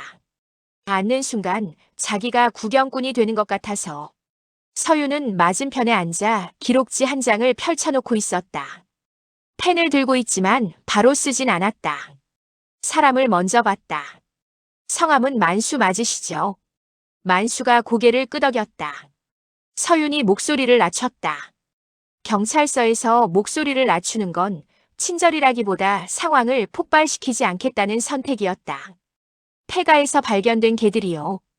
어르신이 데리고 계시던 겁니까? 만수는 한참을 있다가 아주 작게 말했다. 예. 그 한 글자가 방 안을 무겁게 눌렀다. 예라는 말은 너무 간단해서 그 뒤에 숨은 게 더 커 보였다. 서윤이 바로 다음으로 넘어갔다. 불법 사육입니다. 그리고 위생, 안전, 질병 여러 문제로 조치가 들어갈 수 있어요. 정우의 목이 딱딱해졌다. 조치라는 말이 무서웠다. 다 해결한다는 말처럼 들리는데 동시에 다 끝낸다는 말처럼도 들려서 만수가 고개를 숙였다. 압니다. 정우가 참다가 끼어들었다. 근데 형사님, 애들이 진짜 상태가 안 좋았어요. 누가 키우는 게 아니라 치료하는 것 같던데요. 서윤이 정우를 바라봤다. 알아요라는 눈빛. 그리고 다시 만수에게. 어르신 손목 멍 넘어져서 생긴 거 아니죠? 만수의 손가락이 멈췄다. 그 멈춤이 대답이었다. 서윤이 조금 더 정확하게 찔렀다. 그 남자. 아까 폐가에 있던 사람. 어르신을 잡았습니까? 만수는 입술을 꽉 다물었다. 입술이 하얘질 정도로. 정우는 그걸 보자 속이 뒤집혔다. 왜 말을 아내가 아니라 말하면 더 큰일 난다는 표정이어서. 정우는 무심코 만수의 손목을 가리켰다. 그 자국 손가락 모양이더라고요. 누가 꽉 잡았던 거예요. 만수는 대답 대신 팔찌를 만졌다. 낡은 의료 팔찌. 그 플라스틱이 그의 손가락에 눌려서 삐걱 소리를 냈다. 서윤이 조용히 물었다.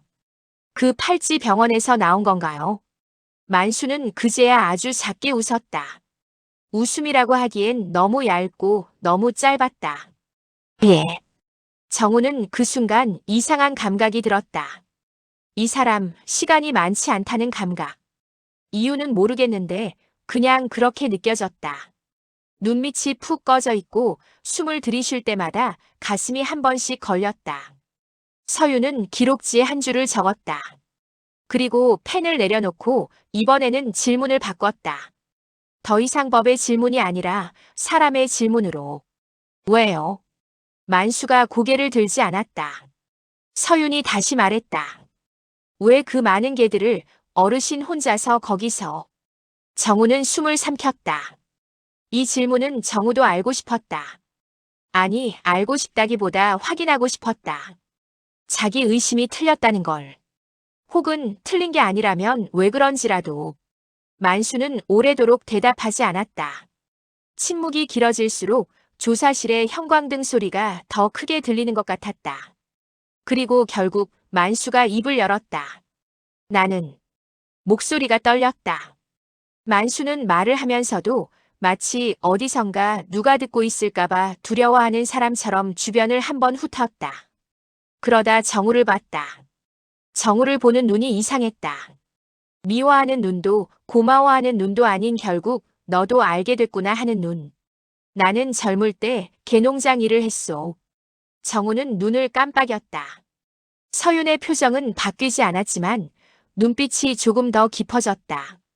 만수는 말을 이어갔다. 단어 사이사이에 숨이 걸렸다. 처음에는 먹고 살아야 하니까. 그냥 일이라고 생각했소.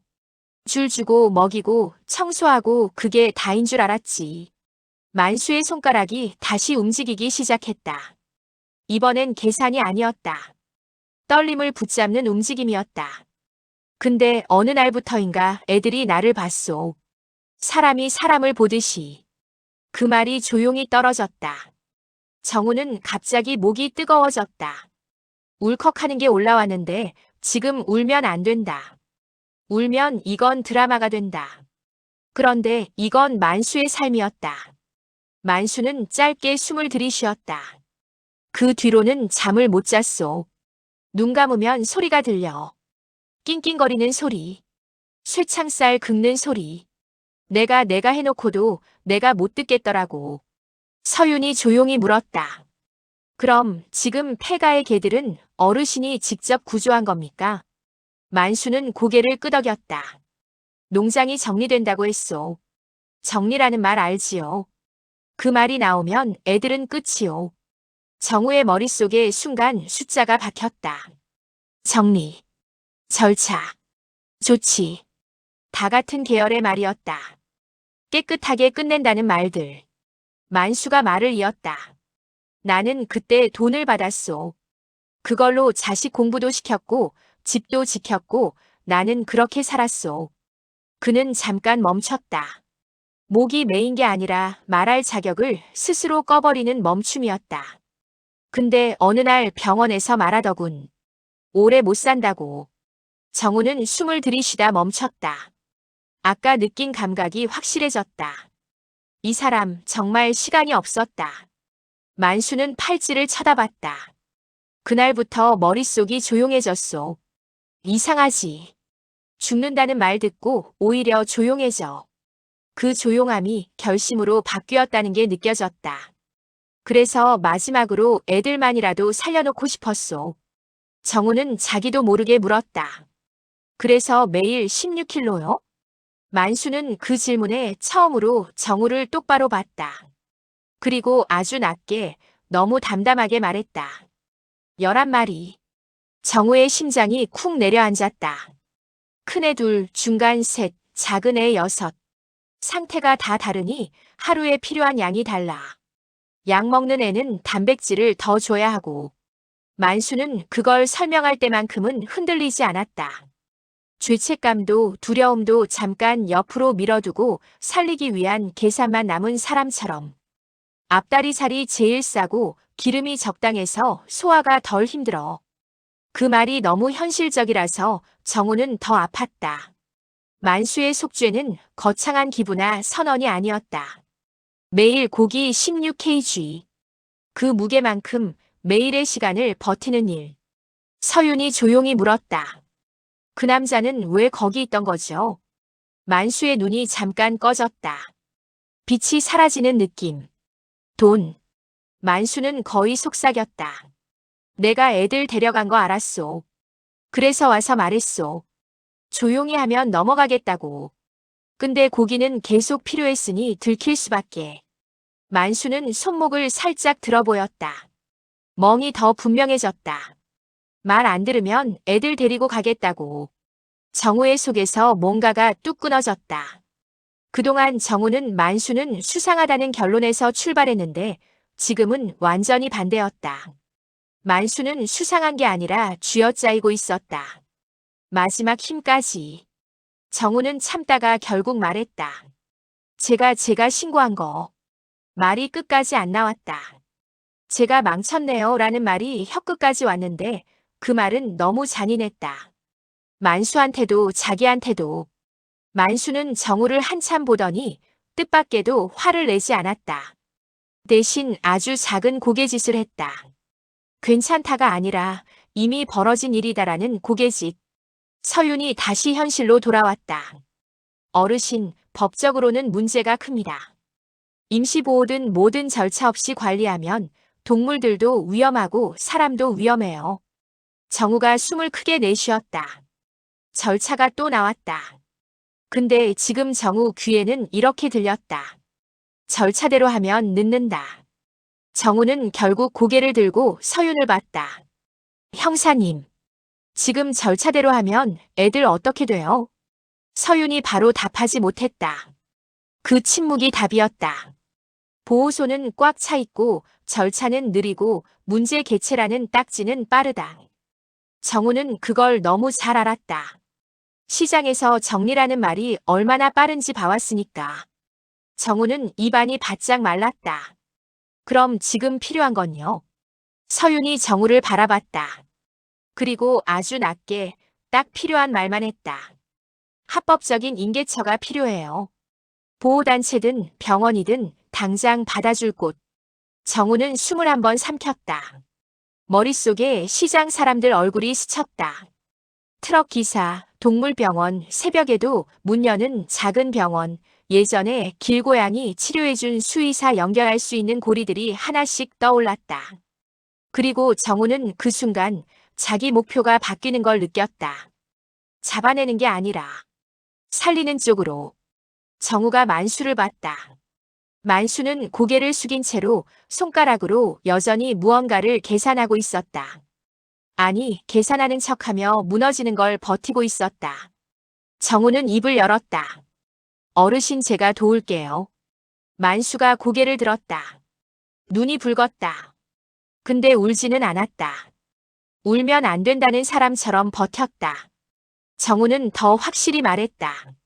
애들 옮겨야죠. 여기선 더 못 버텨요.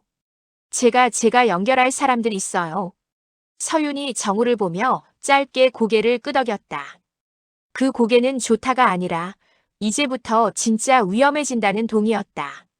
만수는 한참을 있다가 아주 작게 말했다. 사장님. 그리고 그 한 단어가 정우의 가슴을 세게 쳤다. 처음으로 만수가 정우를 의심하는 사람이 아니라 같이 하는 사람으로 부르는 느낌이었다. 만수의 입술이 떨렸다. 늦지 않게 해주시오.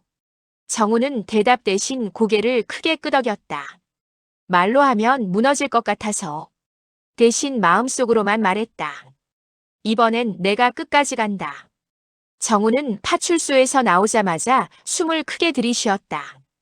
바깥 공기가 차가워서가 아니라 방금 들은 이야기들이 너무 뜨거워서 머릿속이 과열된 느낌이었다. 생각이 많아지면 사람은 멈추는데 정우는 반대로 움직였다. 움직여야만 생각이 잠잠해졌다. 그는 파출소 앞에서 휴대폰을 꺼내자마자 전화부터 걸었다. 첫 번째는 시장 트럭 기사 창호였다.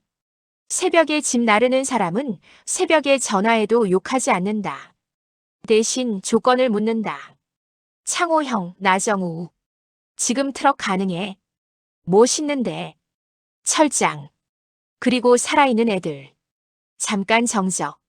창호의 숨소리가 수화기 너머로 들렸다. 사람. 아니.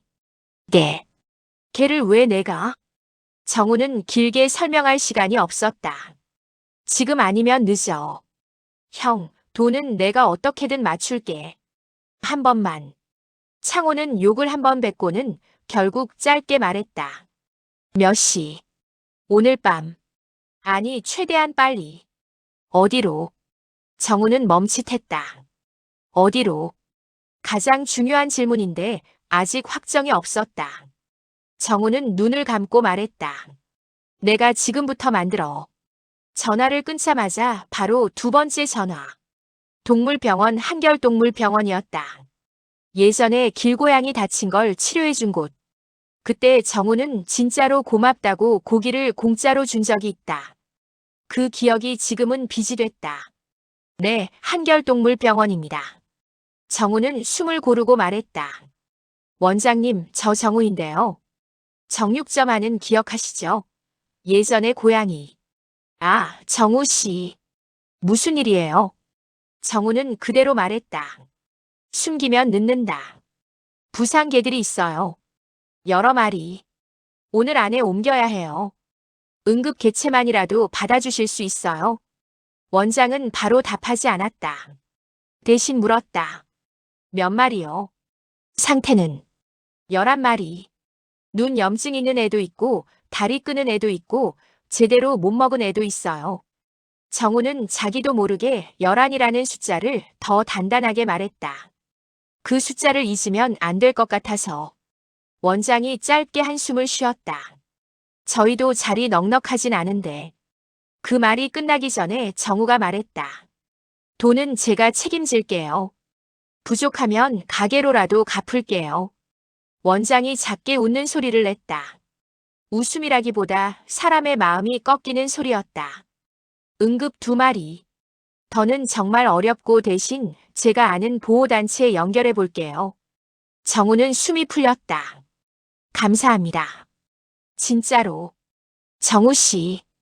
이거 법적인 문제도 있어요. 조심해야 해요. 정우는 알아요라고 말하려다가 그 알아요가 너무 가벼워서 그냥 내만 했다. 무거운 내. 전화를 끊자마자 세 번째 전화. 보호단체 번호는 원장이 문자로 보내주기로 했다. 정우는 그동안 할 수 있는 사람을 더 찾았다. 시장 상인회장, 떡집 아저씨, 과일가게 선자 아주머니. 정우는 선자 아주머니에게 전화를 걸자마자 말했다. 아주머니, 나 오늘 밤 가게 좀 봐줄 수 있어요? 뭔 소리야? 너 지금 가게 안 해? 못해요. 정우의 목소리가 이상하게 단호하게 나왔다. 선자 아주머니가 잠깐 조용해졌다. 무슨 일인데? 정우는 짧게 말했다. 살아있는 애들 옮겨야 돼요. 내가 시작한 일이야.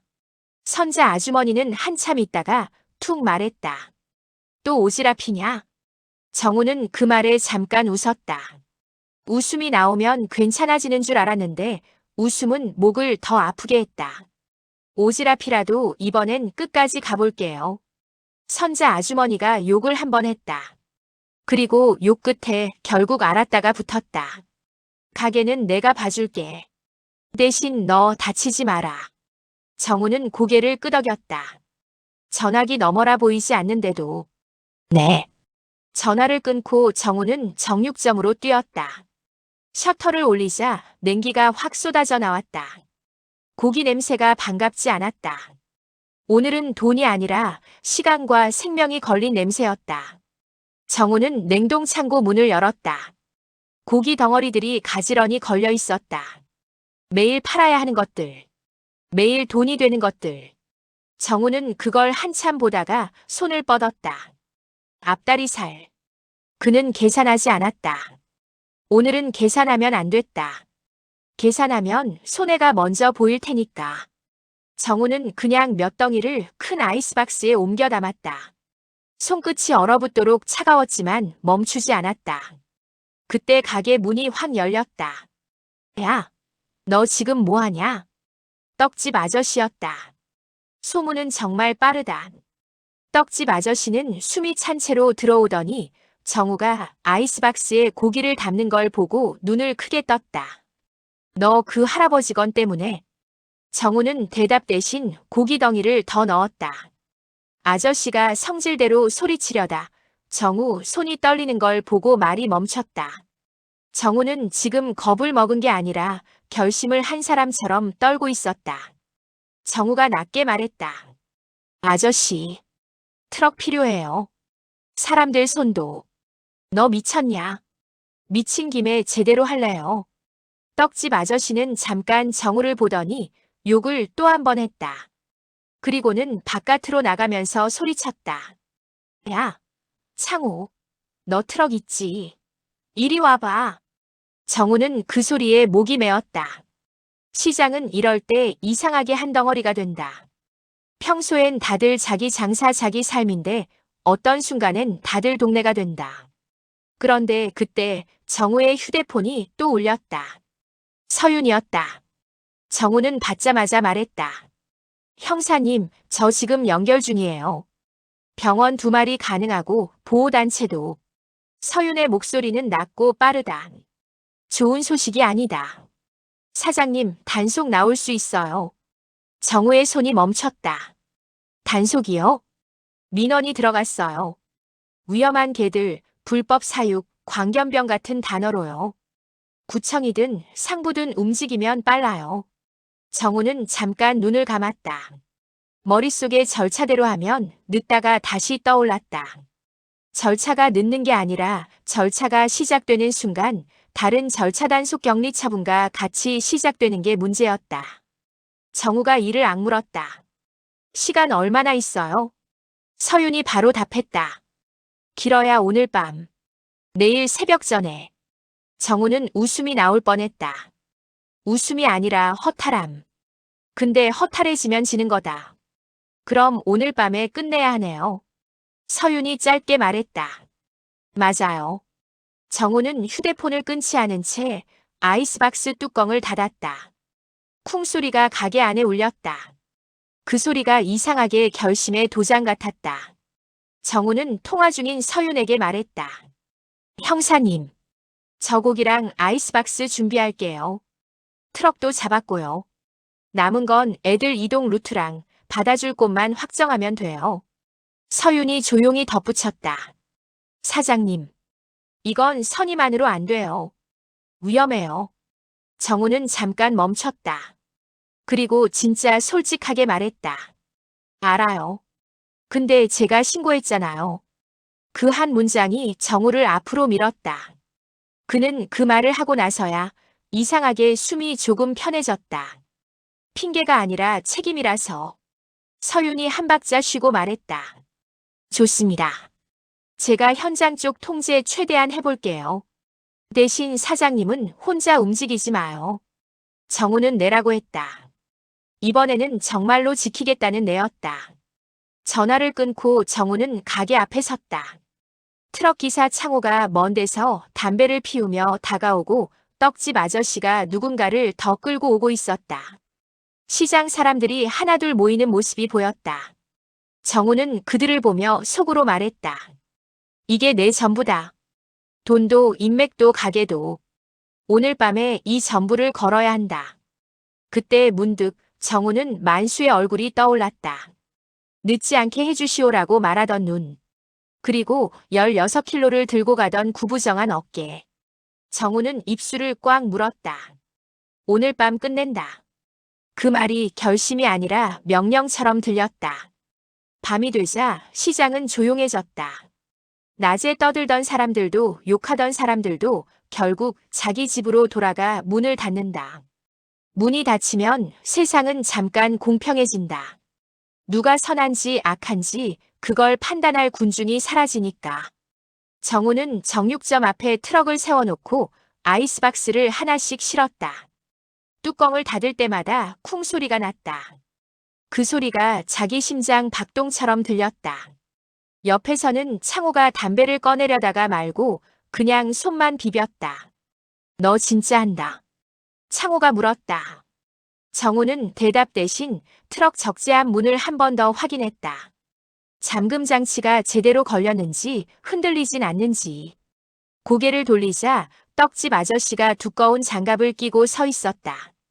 선자 아주머니도 있었다. 말은 없는데 다들 표정이 있었다. 이거 끝까지 가는 거구나 하는 표정. 서윤이 나타난 건 그때였다. 야간 점퍼에 목도리를 두르고 얼굴은 피곤한데 눈은 또렷했다. 그는 정우 쪽으로 오자마자 한마디부터 했다. 단속팀 움직임 있어요. 아직 출발은 안 했는데 민원 계속 들어가고 있어요. 정우가 이를 악물었다. 그럼 지금밖에 없네요. 서윤은 고개를 끄덕이고는 만수를 불렀다. 만수는 순찰차에서 내려오며 잠깐 휘청했다. 숨을 들이쉬는 게 눈에 보였다. 그게 더 무서웠다. 숨은 보이면 안 되는 건데 그 사람은 숨이 보였다. 정우가 본능적으로 다가가 팔꿈치를 받쳤다. 어르신 괜찮으세요? 만수는 고개를 끄덕이려다 결국 솔직하게 말했다. 괜찮은 척은 할 수 있소. 그 말에 정우는 목이 꽉 막혔다. 할 수 있소라는 말이 버텨야 하오처럼 들려서. 서윤이 짧게 정리했다. 원칙대로면 안 됩니다. 그래서 오늘은 구조로 갑니다. 이동은 조용히. 자극하면 끝. 정우가 고개를 끄덕였다. 네. 그들이 산길 입구에 도착했을 때 이미 몇 사람이 서 있었다. 낮에 소리치던 주민들 중 몇 명. 그들은 마치 자기 집 대문 앞을 지키듯 산길을 막고 있었다. 휴대폰 불빛이 여기저기 흔들렸다. 또 올라가요? 걔들 또 풀려나면 누가 책임져요? 정우가 한 발 앞으로 나가려 하자 서윤이 손으로 막았다. 그리고 서윤이 먼저 나섰다. 경찰은 이런 순간에 대화가 아니라 선으로 서야 한다. 지금은 위험하니까 비켜주세요. 구조 중입니다. 구조? 불법 사육이라면서요. 서윤은 숨을 한번 고르고 그들에게 정답을 주지 않았다. 군중은 정답을 받으면 더 커진다. 지금은 아이들이 다칩니다. 비켜주세요. 그 말이 먹히려면 아이들이 사람이어야 한다. 하지만 서윤이 걔라고 말하는 순간 누군가 또 광견병을 꺼낼 게 뻔했다. 그래서 서윤은 끝까지 아이들이라고만 했다. 정우는 그 뒤에서 그 말이 얼마나 어려운 말인지 알았다. 상대를 설득하려고 하는 게 아니라 상대의 분노를 더 키우지 않으면서 길을 여는 말. 선자 아주머니가 조용히 주민 한 명의 팔을 잡아 끌었다. 야, 비켜. 지금은 말로 될 때가 아니야. 그 한마디가 오히려 더 먹혔다. 동네 사람 말이 경찰 말보다 더 빠르게 들어갈 때가 있다. 주민들은 투덜거리며 한 발씩 물러섰고 산길이 열렸다. 폐가 아픈 낮보다 더 조용했다. 조용한 게 좋은 건 아니었다. 조용하면 그 안에서 무슨 일이 일어나도 밖에선 모른다. 문을 여는 순간 익숙한 냄새가 다시 덮쳤다. 젖은 담요, 약, 소변, 그리고 오래된 공포. 괜찮아, 괜찮아. 만수가 먼저 들어가 낮은 목소리로 말을 걸었다. 그 목소리는 명령이 아니라 리듬이었다. 개들이 들으면 심장이 조금 느려질 수 있는 리듬. 정우는 그 순간 깨달았다. 만수는 이 일을 선행으로 하는 게 아니었다. 이건 만수의 벌이자 만수의 마지막 기술이었다. 누구도 대신할 수 없는. 서유는 손짓으로 팀을 나눴다. 철장부터, 문 가까운 애들부터. 흔들면 안 돼요. 창호가 철장 하나를 들어 올리려는 순간 안쪽에서 작은 끙끙거림이 커졌다. 누군가 낯선 손냄새를 맡았고 누군가 그 냄새에 놀랐다. 두 마리가 동시에 철장 문을 긁었다. 아, 안 돼. 정우가 본능적으로 손을 뻗으려 하자 만수가 손바닥을 들어 막았다. 만지면 더 놀라. 만수가 아주 낮게 말했다. 눈만 봐주시오. 눈만. 정우는 숨을 삼키고 정말로 눈만 봤다. 철장 안의 눈들이 정우를 보고 있었다. 겁먹은 눈. 화난 눈이 아니라 도망갈 곳을 찾는 눈. 첫 번째 철장이 트럭 쪽으로 옮겨졌다. 두 번째, 세 번째 하나씩 나가며 폐가 안의 공기가 조금씩 바뀌었다. 덜 눅눅해지고 덜 꽉 막히는 느낌. 하지만 그건 착각이었다. 진짜 문제는 항상 마지막에 남는다. 큰애가 문제예요. 서윤이 낮게 말했다. 가장 큰 개가 구석에 웅크리고 있었다. 다른 애들 움직임에 따라 몸이 미세하게 떨렸다. 도망치려는 떨림이 아니라 견디려는 떨림이었다. 만수가 그쪽으로 조심히 다가갔다. 얘는 억지로 빼면 물어요. 정우는 침을 삼켰다. 물어요라는 말이 곧 사람이 다친다라는 뜻이어서. 서윤이 고개를 끄덕였다. 방법은요? 만수가 아주 짧게 말했다. 내가 먼저. 만수는 철장 문 앞에 앉았다. 바닥이 차가운데도 그냥 앉았다. 그리고 자기 점퍼 안쪽에서 낡은 담요 조각을 꺼냈다. 늘 갖고 다니는 것처럼.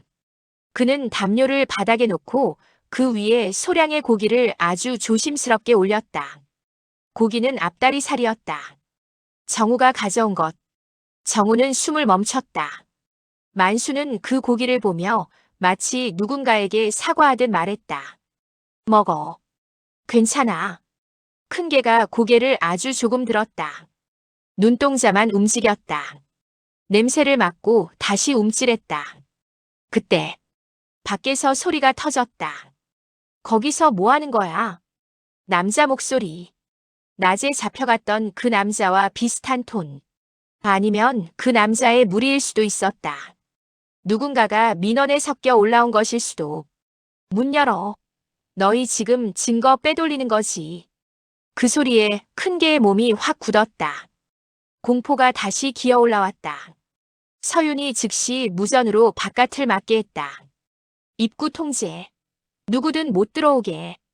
밖에서 웅성거림이 커졌고 누군가 철장에 발을 차는 소리까지 들리는 것 같았다. 그 한 번의 소리로 폐가 안의 개들이 다시 들썩였다. 정우가 이를 악물고 말했다. 형사님, 빨리. 서윤이 낮게 단호하게 말했다. 빨리 하면 망해요. 그 말이 정우를 멈췄다. 빨리가 아니라 정확히 해야 한다. 만수는 계속 같은 리듬으로 말했다. 괜찮아. 여기야. 큰 개가 한 걸음 아주 느리게 담요 쪽으로 다가왔다. 고기를 물었고 씹었다. 한 번 씹을 때마다 어깨가 조금 내려앉는 게 보였다. 먹는 행위는 살아있다는 증거고 살아있으면 진정할 수 있다. 그때 만수의 숨이 갑자기 걸렸다. 컥. 정우가 바로 만수 쪽으로 손을 뻗었다. 어르신. 만수는 손을 들어 정우를 막았다. 지금 흔들리면 끝이라는 눈빛이었다. 괜찮소. 말은 그렇게 했지만 괜찮지 않았다. 만수의 얼굴이 하얗게 질렸고 이마에 땀이 맺혔다. 손이 바닥을 짚었다가 미끄러졌다. 서윤이 눈빛으로 정우에게 지시했다. 다쳐. 대신 소리 내지 마.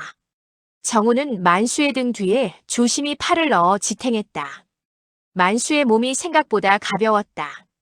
너무 가벼워서 정우는 화가 날 뻔했다. 사람이 이렇게 가벼워지면 안 되는데.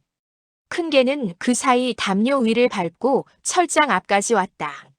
만수가 마지막 힘으로 아주 조심스럽게 철장 문을 열었다. 문이 삐걱거리지 않게 손목으로 잡아 억눌렀다. 들어가. 만수가 속삭였다. 큰 개는 잠깐 망설였다. 그리고 기적처럼 철장 안으로 한 발을 넣었다. 두 발을 넣었다. 몸이 다 들어가는 순간 정우는 숨을 내뱉을 뻔했다. 그 순간이 가장 위험하다. 정우가 숨을 내뱉기 전에 밖에서 갑자기 아이 울음소리가 들렸다. 엄마 하는 소리. 누가 아이를 데리고 와서 통제선 밖에서 난리를 친 모양이었다. 큰 개의 귀가 쫑긋 섰다. 정우의 심장이 내려앉았다. 만수는 거의 기어가듯 손을 뻗어 철장 문을 닫았다. 찰칵. 잠금이 걸리는 소리가 났다. 그 소리가 정우에게는 세상에서 제일 예쁜 소리처럼 들렸다. 됐다. 서윤이 낮게 말했다. 그 한마디가 끝이 아니라 시작이라는 것도 함께 담긴 목소리였다. 철장을 들어 올리는 순간 큰 개가 한번 컹 하고 짖었다. 경고가 아니라 마지막 항해 같았다. 왜 나를 두고 갔어가 아니라 나도 살고 싶어 같은. 정우는 그 짖음에 가슴이 찢어질 것 같았다. 그래도 손을 놓지 않았다. 이제는 이 짖음이 위험이 아니라 생존으로 들렸다. 철장은 트럭으로 옮겨졌다. 적재함 안에 11개의 숨이 모였다. 숨이 모이면 희망도 모인다. 그런데 마지막 하나가 남았다. 아주 작은 철장. 그 안에 작은 검은 애가 웅크리고 있었다. 낮에 뛰쳐나갔다가 다시 포획된 그 애. 담요 속에서 떨던 그 애. 정우는 그 철장 앞에 잠깐 멈췄다. 그리고 철장 손잡이를 잡았다. 손잡이가 차가웠다. 차가운데 이상하게 따뜻했다. 정우는 그 애에게 아주 낮게 말했다. 미안하다. 그 말을 하자마자 목이 확 잠겼다. 미안한 게 너무 많았다. 신고한 것도 의심한 것도 늦게 움직인 것도 다 한꺼번에 올라왔다. 그때 만수가 정우의 소매를 잡았다. 만수의 손이 떨렸다. 그런데 힘은 있었다. 사장님. 정우가 고개를 돌렸다. 만수의 눈이 붉었다. 눈물이 맺혀 있는데도 떨어지지 않았다. 참는 눈이었다. 참아야 하는 눈. 근데 그 눈이 정우를 보며 아주 작은 질문을 했다. 다 싫었소? 정우는 고개를 크게 끄덕였다. 네. 다 싫었어요. 그 순간 만수의 어깨가 툭 내려앉았다. 긴장이 풀리는 게 눈에 보였다. 그리고 바로 사람이 무너졌다. 만수는 정우 팔 안에서 힘이 빠졌다. 어르신. 정우가 만수를 붙잡았다. 만수의 숨이 가늘었다. 그런데 만수는 쓰러지면서도 입을 열었다. 내가 사람을 살린 적이 없어서. 그 말이 정우의 가슴을 찔렀다. 아니, 찢었다. 만수는 힘겹게 이어 말했다. 오늘이라도 살리고 싶었소. 정우는 그 자리에서 결국 울었다. 소리 없이 울려고 했는데 안 됐다. 목구멍에서 억눌린 소리가 새어나왔다. 울음은 참을수록 더 크다. 정우는 얼굴을 만수의 어깨 쪽으로 받고 이를 악물고 말했다. 어르신 살렸어요. 진짜로 살렸어요. 서윤이 옆에서 바로 구급차를 불렀다. 이번엔 조용한 경광등이 아니라 진짜 사일행이 필요했다. 만수의 시간은 군중 눈치 봐줄 만큼 넉넉하지 않았다. 트럭 출발 준비가 끝났다. 창호가 운전석에 올라타며 정우를 봤다. 나? 정우는 눈물을 닦을 틈도 없이 고개를 끄덕였다. 가요. 서윤이 마지막으로 트럭 적재함 문을 확인했다. 잠금 장치, 통풍, 흔들림, 출발. 트럭이 움직이는 순간 주민들 쪽에서 또 소리가 터졌다. 저거 어디로 가는 거야? 불법 아니야. 서윤이 통제선 앞에서 딱 잘랐다. 지금부터는 구조입니다. 방해하면 공무집행 방해예요. 그 단호함에 사람들 소리가 잠깐 죽었다.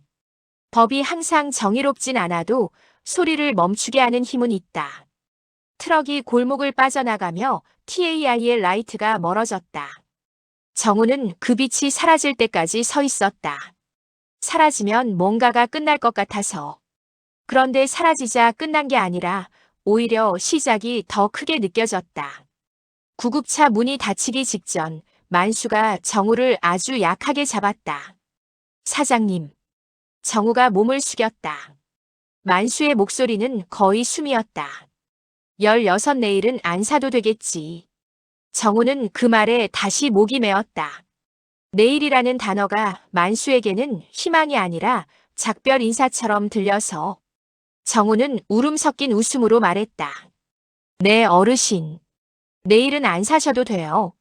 만수가 아주 미세하게 고개를 끄덕였다. 구급차 문이 닫혔다. 사이렌이 울렸고 구급차는 떠났다. 정우는 한동안 그 자리에 그대로 서 있었다. 겨울 밤 공기가 얼굴을 때렸는데도 얼굴이 뜨거웠다. 서윤이 옆으로 다가왔다. 사장님. 정우가 고개를 들었다. 서윤은 짧게 말했다. 오늘 위험했어요. 그런데 필요했어요. 정우는 대답 대신 손을 봤다. 붕대를 감을 자리도 없을 만큼 떨리는 손. 오늘 하루 동안 그 손은 의심으로 전화를 걸었고 고기를 담았고 철장을 들었고 누군가를 붙잡았다. 정우는 조용히 말했다. 저 예전에는요. 서윤이 기다렸다. 정우가 숨을 고르고 스스로에게도 들리게 말했다. 정의는 잡아내는 건 줄 알았어요. 그리고 고개를 들었다. 근데 오늘은 들어올리는 거였네요. 서윤은 고개를 한번 끄덕이고는 더 말하지 않았다. 더 말하면 가벼워질 말들이라서. 정우는 마지막으로 폐가 쪽을 봤다.